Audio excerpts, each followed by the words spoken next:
تو پھر وہ اس پر دل سے جانتا بھی ہے کہ میں غلط کر رہا ہوں، پھر وہ ایسا کیوں کرتا ہے؟ کیوں بار بار وہ سمجھتے بوجھتے بگڑ جاتا ہے؟ کیوں اللہ کی ناشکری کا رویہ اختیار کیا رہتا ہے؟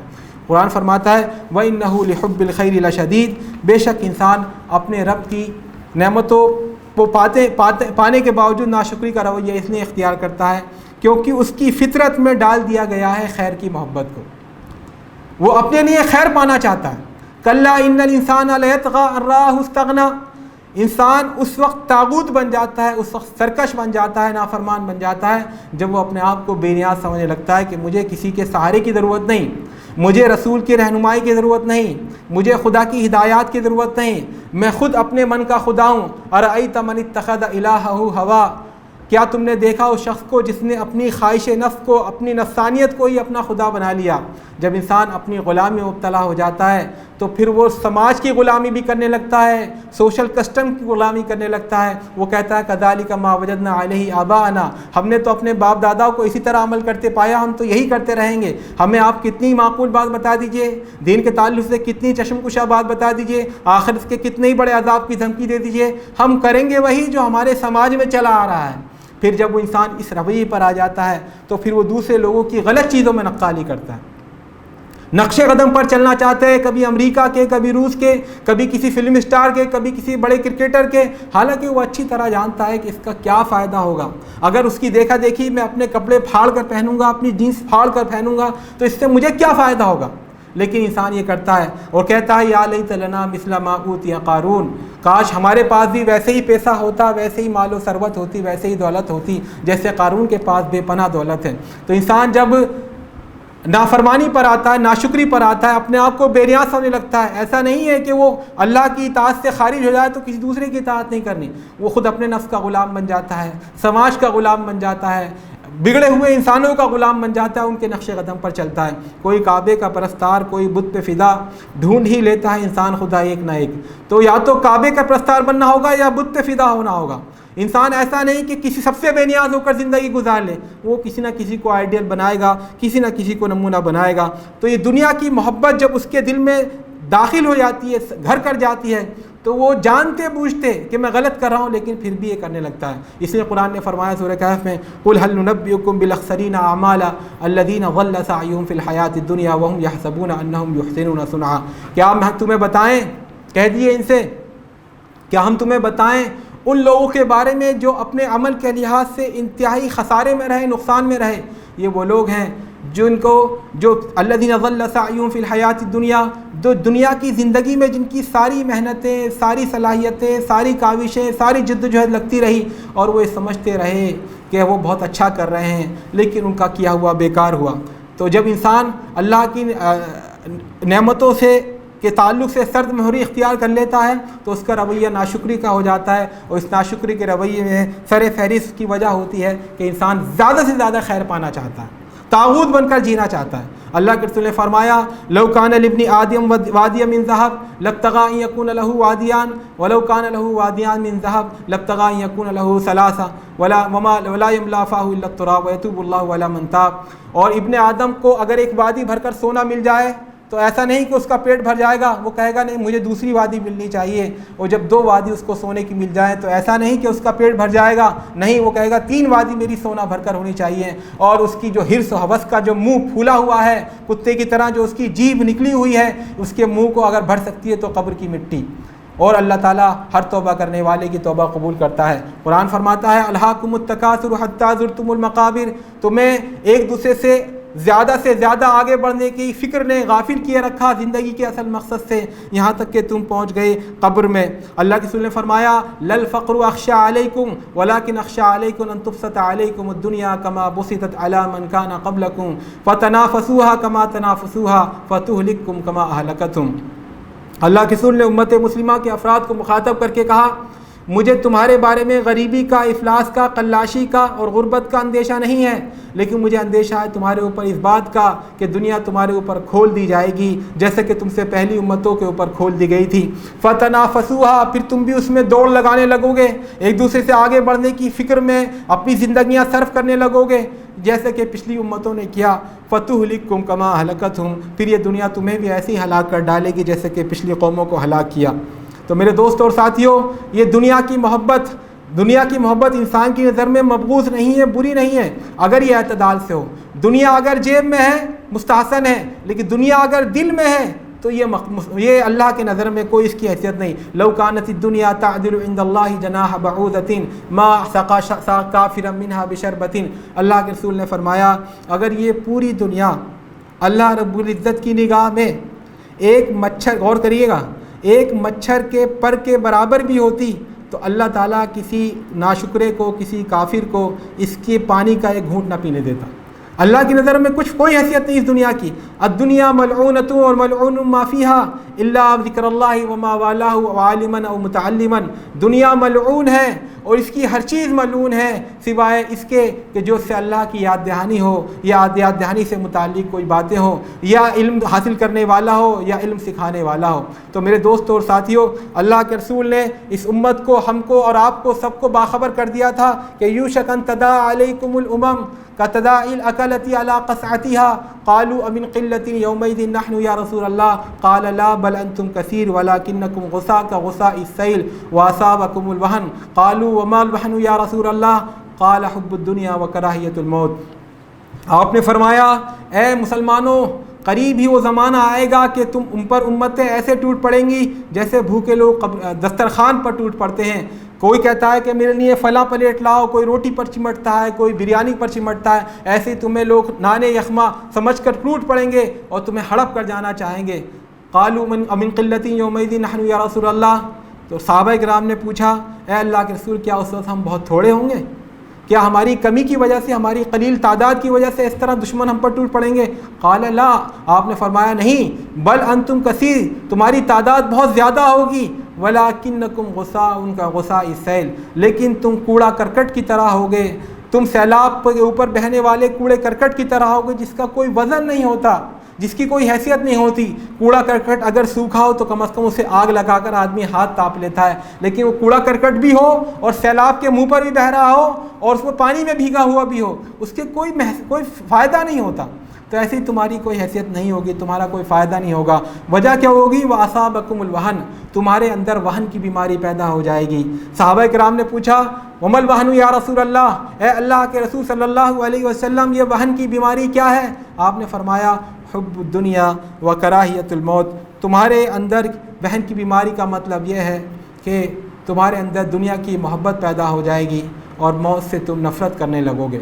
یقیناً اسلام کی نظر میں دنیا مبغوض نہیں ہے، دنیا نفرت کی چیز نہیں ہے، لیکن دنیا اگر آخرت کے کمپیریزن میں ترجیح پانے لگے، آخرت کی فکر دنیا دل سے بالکل نکل جائے، آخرت کا کبھی خیال دل میں نہ آئے، تو پھر دنیا کی یہ نعمت، یہ دنیا اللہ کی نظر میں ملعون ہوتی ہے۔ اللہ تعالیٰ نے فرمایا لا تغرنکم الحیات الدنیا ولا یغرنکم باللہ الغرور، تمہیں دنیا کی زندگی دھوکے میں نہ ڈالے اور تمہیں شیطان جو بہت دھوکے باز ہے وہ دھوکے میں نہ ڈالے۔ میرے دوست اور ساتھیوں، اصل چیز ہے شیطان، اور شیطان کا ایک حربہ ہے دنیا، وہ دنیا کی محبت میں انسان کو مبتلا کرتا ہے۔ لیکن اللہ رب العزت کی اس آیت پر غور کریے، اس ارشاد پر غور کیجئے کہ پہلے کہہ رہے ہیں کہ دنیا کی زندگی تمہیں دھوکے میں نہ ڈالے، اور پھر کہہ رہے ہیں کہ شیطان تمہیں دھوکے میں نہ ڈالے، کیونکہ شیطان کا جو وار ہے، شیطان کا جو سب سے مؤثر ہتھیار ہے، شیطان کا جو سب سے کامیاب نسخہ ہے وہ یہی ہے کہ انسان کو دنیا کی محبت میں پھنسا لیتا ہے۔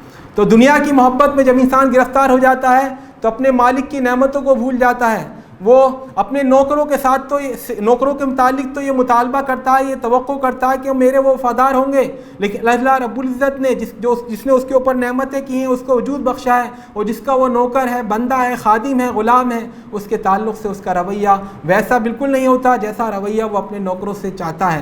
تو میرے دوست اور ساتھیوں، جب انسان معلوم ہو گیا کہ جانور سے بھی گیا گزرا ہے، اس کی وجہ ہے کہ دنیا کی محبت، تو آخر دنیا کی محبت کا علاج کیسے ہو؟ اس کے بعد اللہ رب العزت فرماتا ہے افلا یعلم اذا بعثر ما فی القبور، دنیا کی محبت، یہ دنیا میں بہت زیادہ انغماس، یہ دنیا کے اندر بہت زیادہ آدمی کا دل لگ جانا، اس کا علاج کیا ہے کہ آدمی آخرت کو یاد کرے، قیامت کو یاد کرے، موت کو یاد کرے، اس دن کو یاد کرے جب اس کو ایک ایک گھڑی کا، ایک ایک دمڑی کا، ایک ایک پائی کا حساب دینا ہوگا اللہ رب العزت کے سامنے، ایک ایک زندگی کے لمحے کا حساب دینا ہوگا اللہ رب العزت کے دربار میں۔ افلا یعلم اذا بعثر ما فی القبور، اس وقت کو یاد کرو جب قبروں میں جو کچھ بھی دفن ہے سب نکال دیا جائے گا، یعنی قیامت۔ ایک قیامت تو بڑی قیامت ہے جس کو قرآن نے الساعہ کہا، جو آخری جب دنیا تباہ ہو جائے گی اور انسانیت صفحہ ہستی سے مٹ جائے گی اور دوبارہ انسانوں کو اللہ رب العزت پیدا کرے گا اور ان سے حساب لے گا اور کہے گا لمن الملک اليوم، کس کی بادشاہت ہے آج بتاؤ، تو لوگ کہیں گے للہ الواحد القہار۔ ایک وہ بڑی قیامت ہے، لیکن ایک چھوٹی قیامت بھی ہے جو ہر انسان کو جس کا سامنا کرنا ہے، اور وہ ہے موت۔ اذا مات ابن آدم قامت قیامتہ، اللہ کے رسول نے فرمایا جب ابن آدم مر جاتا ہے تو اس کی قیامت شروع ہو جاتی ہے۔ مرتے ہی اس کو دکھائی دے جاتا ہے کہ اس کا حشر کیا ہونے والا ہے، وہ کس زمرے میں آیا ہے۔ اس کو موت کا فرشتہ جب دکھائی دیتا ہے اس کو معلوم ہو جاتا ہے حق کیا تھا، باطل کیا تھا۔ لیکن جب موت کا فرشتہ دکھائی دے جائے، موت سامنے نظر آ جائے، اس وقت کسی کی توبہ قبول نہیں ہوتی۔ ان اللہ یقبل توبۃ العبد ما لم یغرغر، اللہ تعالیٰ اپنے بندے کی توبہ قبول کرتا رہتا ہے جب تک کہ اس کے حلق میں روح نہ اٹک جائے، اس کی روح، اس کی جان نکلنے کو نہ آ جائے۔ تو اللہ رب العزت نے یہ موقع جو دیا ہے توبہ کرنے کا، یہ اس وقت تک کھلا ہوا ہے جب تک کہ انسان قیامت کا سامنا نہ کرے یا جب تک کہ انسان کی موت کا سامنا نہ ہو جائے۔ تو ہمارے اسلاف صالحین موت کو ہمیشہ یاد رکھتے تھے۔ آپ بزرگوں کے تذکروں میں پڑھیں، وہ ہاسپٹل جاتے تھے، شفا خانوں میں جاتے تھے، وہاں انسانوں کو مرتے ہوئے دیکھتے تھے تو دنیا کی بے وقتی کا، دنیا کے فانی ہونے کا احساس ان کو ہوتا تھا۔ قبرستانوں میں جا کر کھلی ہوئی قبروں میں لیٹ جاتے تھے اور یہ یاد کرتے کہ ایک دن مجھے بھی یہاں آ کر لیٹنا ہے۔ لیکن آج ہم نے موت کو بھی ایک فیسٹیول بنا دیا ہے، موت کو بھی ایک تقریب، ایک تہوار بنا دیا ہے، ایک خوشنما موقع بنا دیا ہے۔ زرق برق لباس پہن کر آ رہے ہیں، عورتیں میک اپ لگا کر آ رہی ہیں، بے پردہ گھوم رہی ہیں، کرائے پر جیسے پہلے رونے پیٹنے والیاں ہوتی تھیں وہی کردار رشتہ دار عورتیں نبھاتی ہیں۔ کسی کو یاد نہیں رکھتا، 1 مہینے بعد یا 6 مہینے بعد کوئی اس کے لیے دعائیں مغفرت نہیں کرتا جانے والے کے لیے، لیکن مرنے کے بعد ہر کوئی ڈرامہ کر کے روتا ہے۔ تو موت کو بھی ہم نے ایک تہوار بنا لیا، موت کو بھی ایک فیسٹیول بنا لیا۔ اس کا جو اصل مقصد تھا کہ آدمی سبق حاصل کرے۔ صحیح بات یہ ہے، اگر آپ لاجیکل سوچیں، عقل سے سوچیں، انسان کے اندر، اسلام کی نگاہ میں انسان کے اندر اس کی روح ہے اصل۔ جسم تو خاک ہے اور خاک میں مل جائے گا، جسم تو مٹی سے بنا ہے، تو لیکن انسان کی اصل روح ہے۔ جب روح نکل گئی تو یہ روح نکل جانے کے بعد جسم بیکار ہے۔ اس کے لیے اللہ اسلام نے یہ کیوں کہا کہ نہیں اس کو پردے میں رکھو، اس کو نہلاؤ، اس کو اس طرح کے کپڑے میں کفن دو، پھر اس کو جو ہے 4 آدمی اٹھا کر اپنے کندھے پر لے جاؤ، پھر قبرستان میں اس کے لیے ایک گڈھا کھودو، پھر پورے اعزاز و اکرام سے اس کو دفناؤ۔ یہ سب اسلام نے کیوں کہا؟ تو اس لیے کہا تاکہ زیادہ سے زیادہ اس میں لوگ انوالو ہوں، زیادہ سے زیادہ لوگ اس مردے کو دیکھیں اور اس کی روشنی میں اپنے انجام پر غور کریں کہ ایک دن مجھے بھی یہاں کا لیٹنا ہے اور مجھے بھی اس دنیا سے ایک دن جانا ہے، یہاں سے لوٹنا ہے، اپنی آخرت کی تیاری کرے۔ ہمارے محسنین فرماتے ہیں کہ اولم نعمرکم ما یتذکر فیہ من تذکر وجاءکم النذیر، جب بندہ کہے گا اللہ رب العزت سے کہ اللہ رب العزت مجھے دوبارہ دنیا میں بھیج دے تاکہ میں ایک بار پھر اچھا بننے کی کوشش کروں گا، تو اللہ رب العزت فرمائے گا کیا ہم نے تم کو اتنی عمر نہیں دی تھی کہ اگر کوئی سدھرنا چاہتا تو سدھر سکتا تھا؟ وجاءکم النذیر، اور تمہارے پاس ڈرانے والا تو آیا تھا۔ تو مفسرین کرام فرماتے ہیں ڈرانے والا کون ہے؟ یہ رسول، جو رسول کو پا جائے اس کے لیے ڈرانے والا رسول ہے۔ اور جو رسول اس امت کے لیے ڈرانے والا کیا ہے؟ جب آپ کے سر کے بال سفید ہونا شروع ہو جائیں تو یہ آپ کے لیے ڈرانے والا ہے۔ آپ تیاری کر لیجیے اپنے موت کی۔ جب آپ کے گھر میں پوتا آ جائے، آپ دادا بن جائیں تو تیاری کر لیجیے موت کی، اب آپ کا وقت آ رہا ہے۔ جب آپ کو مختلف امراض و عوارض طاری ہونے لگیں تو آپ تیاری کر لیجیے مرنے کی، اب آپ کا وقت آ رہا ہے۔ جب آپ کو معلوم ہو جائے آپ کے والد صاحب کا انتقال ہو گیا، اماں جان کا انتقال ہو گیا، تو اب تیاری کر لیجیے موت کی، کیونکہ اب آپ کا نمبر آئے گا۔ میرے دوستوں اور ساتھیوں، شرک کا اور اسلام کا کوئی جوڑ نہیں ہے۔ ان اللہ لا یغفر ان یشرک بہ ویغفر ما دون ذلک، اللہ رب العزت شرک کو معاف نہیں کرے گا۔ شرک کے علاوہ ہر گناہ کو وہ چاہے گا تو معاف کرے گا جس کے لیے چاہے گا، لیکن شرک اس کو پسند نہیں ہے۔ شرک کی اسلام سے بالکل 36 کا آنکڑا ہے، بالکل دشمنی ہے، آر پار کا معاملہ ہے۔ جہاں شرک ہے وہاں اسلام نہیں، اور جہاں اسلام نہیں وہاں شرک نہیں۔ اور شرک کا بہت بڑا ذریعہ پچھلی قوموں کے بگاڑ کا، اس میں جو شرک پھیلا اس کا ایک بہت بڑا ذریعہ رہی ہے قبریں۔ لوگ قبر بناتے ہیں اپنے بزرگ کی، کسی بڑے انسان کی، اور پھر اس قبر پر زیارت کرنے کے لیے بار بار جاتے ہیں. کچھ لوگ وہاں جا کر روتے ہیں، کچھ لوگ قبر کے پاس بیٹھ کر اس کو چومتے ہیں. جب کچھ دن ایسے ہی چلتا رہتا ہے تو کچھ لوگ پھر وہاں پر اپنا قبر پکی کر لیتے ہیں، اس کے اوپر مچان بنا لیتے ہیں، پھر دھیرے دھیرے وہ مدار بن جاتا ہے، پھر مدار سے مندر بن جاتا ہے، پھر وہاں شرک کی عبادت شروع ہو جاتی ہے، شرکیہ پرستی شروع ہو جاتی ہے. یہ خطرہ ہر امت میں ہوا، اور یہ بہت بڑا خطرہ ہے، یہ سمجھ لیجئے. اور اسلام جس طرح شرک سے نفرت کرتا ہے، معقول بات یہ تھی کہ اسلام یہ کہتا کہ اپنے قبرستان بہت دور بناؤ، اور قبرستان کی باؤنڈری بہت بڑی رکھو، اور قبرستان میں مردے دفنانے کے علاوہ کوئی پرندہ بھی پر نہ مارے، کوئی مت جاؤ وہاں پر. لیکن میرے دوست اور ساتھیوں، شرک کا بہت بڑا خطرہ ہے، اور بار بار انسان اسی رستے سے شرک تک گیا ہے. لیکن اللہ رب العزت نے، ہمارے دین اسلام نے اس خطرے کو برداشت کیا اور کہا کہ الا انی قد نہیتکم عن زیارت القبور الا فزوروها فانها تذکرکم بالآخرہ. اللہ کے رسول نے اپنے صحابہ کرام سے فرمایا کہ شروعات میں نے تمہیں قبروں کے پاس جانے سے منع کیا تھا، قبروں کی زیارت سے منع کیا تھا، قبرستان جانے سے منع کر دیا تھا شروع میں. الا فزوروها، اب میں کہتا ہوں کہ جایا کرو، قبرستان جایا کرو، قبروں کو دیکھا کرو، وہاں کے ویرانے کو دیکھو، وہاں کی تنہائی کو دیکھو. کیوں؟ فإنها تذکرکم بالآخرہ، کیونکہ یہ قبریں تمہیں آخرت کی یاد دلاتی ہیں. تو آپ سمجھ لیجئے اسلام نے کتنے بڑے خطرے کو انگیز کیا ہے، کتنے بڑے خطرے کو برداشت کیا ہے. کیوں کیا ہے؟ تاکہ انسان آخرت اورینٹڈ ہو جائے، آخرت کانشیسنیس ہو جائے، آخرت کے بارے میں سوچنے لگے. وہ دنیا کی بے ثباتی اس کے سامنے رہے، وہ دنیا میں جیے لیکن دنیا والا نہیں، آخرت والا بن کر. اللہ کے رسول نے فرمایا ہے کہ 7 آدمی ایسے ہیں جن کو اللہ رب العزت اپنے سائے میں جگہ دے گا اس روز جبکہ کوئی اور سایہ نہیں ہوگا. اس نے ایک شخص کے بارے میں بتایا، رجل قلبہ معلق بالمساجد، ایک ایسا انسان ہوگا جس کا دل مسجدوں میں اٹکا رہتا ہے، تو وہ تو سایہ اللہ کے سائے میں ہوگا. اور ہر مومن سے مطلوب یہ ہے کہ اس کا دل آخرت پر اٹکا رہے. اور صحابہ کرام کا ہم یہی دیکھتے ہیں، وہ دنیا کے ہر معاملے میں آخرت کو دیکھتے تھے. اللہ کے رسول کے پاس 2 صحابی تشریف لائے، کہا اے اللہ کے رسول، اس زمین کو لے کر کے ہمارے درمیان جھگڑا ہے.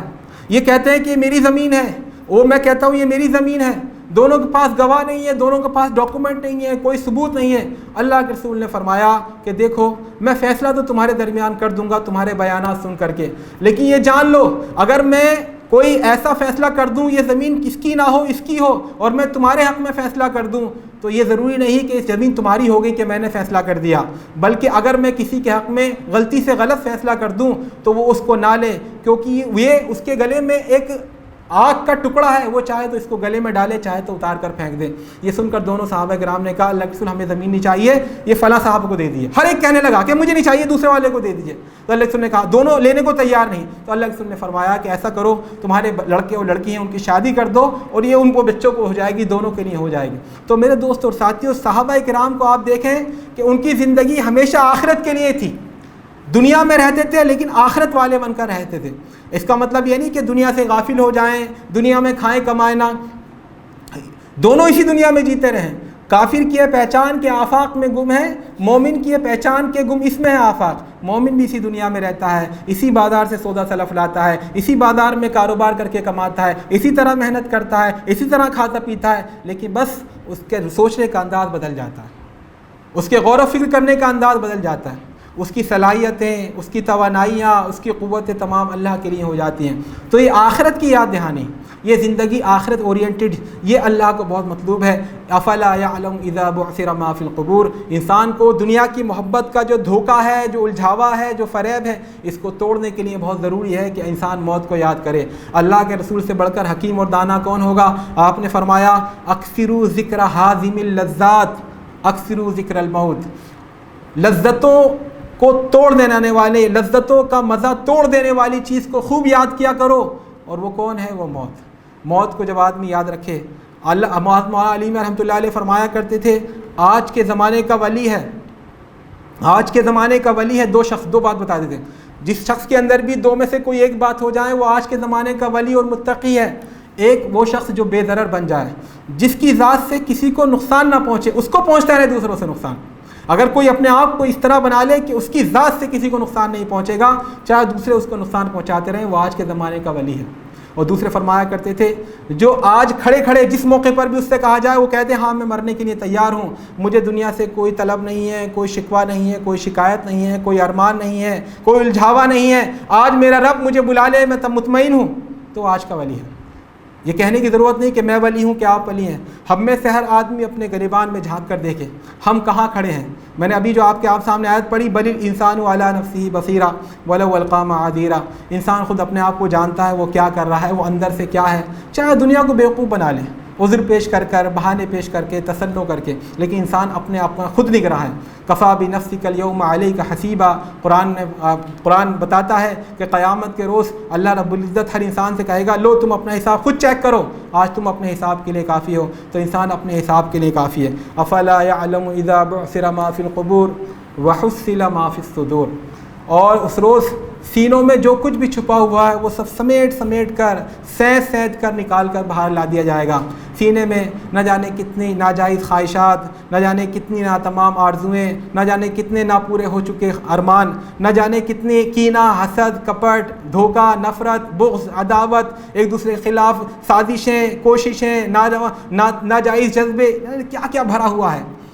اور یہ ایسی چیز ہے دنیا کی کوئی مشین اس کو ڈیٹیکٹ نہیں کر پاتی، دنیا کی کوئی مشین نہیں بتا پاتی کہ آپ کے سینے میں کیا چل رہا ہے، آپ کے دل میں کیا ہے، آپ کے دماغ میں کیا ہے، لیکن اللہ رب العزت اس روز دل میں آپ کے جو کچھ ارمان ہیں، جو کچھ خواب ہیں، جو اچھے یا برے ارادے ہیں، سب کو نکال کر باہر کرے گا۔ یہ حساب کا، محاسبے کا، یہ جائزے کا آخری درجہ ہے کہ انسان کے دل میں جو خیال آئیں ان پر بھی حساب لیا جائے۔ وَحُصِّلَ مَا فِي الصُّدُورِ إِنَّ رَبَّهُمْ بِهِمْ يَوْمَئِذٍ لَخَبِيرٌ، بے شک تیرا رب اس روز اپنے بندوں سے خوب واقف ہوگا، ان کا رب اپنے بندوں سے خوب واقف ہوگا۔ یہ قرآن کا خاص ایک اسلوب ہے۔ قرآن ایک حتمی نتیجہ ایک چیز ایسی بتا دیتا ہے جس کا نتیجہ لازمی طور پر وہ ہوگا جو مطلوب ہے۔ مثال کے طور پر جب یہ کہہ دیتا ہے اللہ تعالیٰ کہ یہ لوگ تمہارے خلاف جنگ کر رہے ہیں اور اللہ تعالیٰ قادر مطلق ہے، تو اس کا مطلب جب وہ قادر مطلق ہے تو وہ مدد بھی کرے گا۔ جب یہاں فرما دیا، جیسے یہاں فرمایا بے شک بندوں کا رب اس روز اپنے بندوں سے خوب واقف ہوگا، تو انسان اللہ تعالیٰ کی واقفیت ہماری طرح نہیں کہ معلوم تو ہے کہ سگریٹ پینا حرام ہے لیکن سگریٹ بھی پی رہے ہیں، معلوم تو ہے کہ فلاں صاحب کی آمدنی ناجائز ہے، یا فلاں صاحب رشوت خور ہیں، یا فلاں صاحب چور ہیں، لیکن ہماری ہمت نہیں ہوتی ان کو کہنے کی۔ یہ وہ شخص اس طرح کرتا ہے جاننے کے باوجود عمل نہ کرے اپنی معلومات کے مطابق، جو ڈرپوک ہو، جو ڈرا سہما ہو، لیکن اللہ تعالیٰ ڈرا سہما نہیں ہے، اس کو ساری چیز کا علم بھی ہے اور وہ ہر چیز کو کرنے کی قدرت بھی رکھتا ہے۔